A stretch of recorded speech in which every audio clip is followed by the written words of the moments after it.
Whales are the biggest animals of all time, heavier than elephants, woolly mammoths, and even dinosaurs.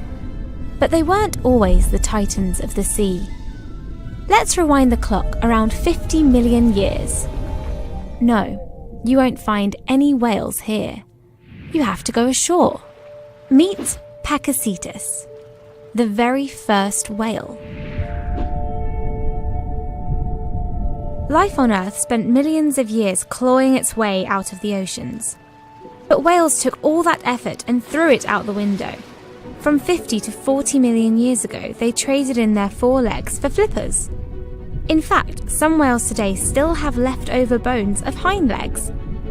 Once submerged, their weight under gravity no longer mattered, so they could theoretically grow to enormous proportions. And they did. Today, a blue whale is 10,000 times more massive than the Pakicetus was. But this transformation wasn't as gradual as you might think.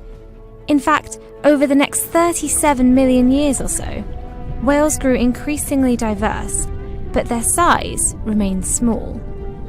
For example, one of the first whales with baleen instead of teeth was only 18 feet long, making them easy prey for predators like giant sharks. It wasn't until around 3 million years ago that an ice age tipped the scales in the whale's favour. Ocean temperatures and currents shifted, sparking concentrated swarms of plankton and plankton-seeking krill. It was an all-you-can-eat buffet for the baleen whales, who grew larger as a result. And the larger they became, the farther they could travel in search of more food to grow even more.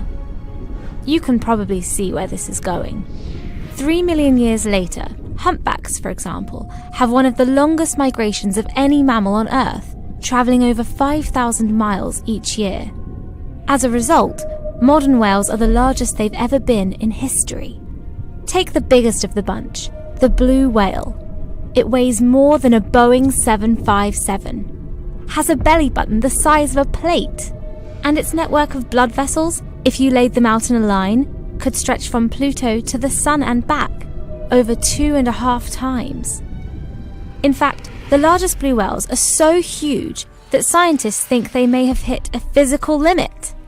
When they open their wide mouths to feed, they engulf enough water to fill a large living room, so it can take as long as 10 seconds to close them again.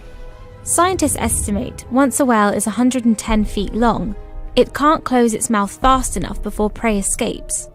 So it's possible we're living amongst the largest animal that will ever exist.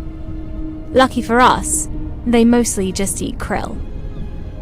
This was made in large part thanks to Nick Pineson and the information in his new book, Spying on Whales.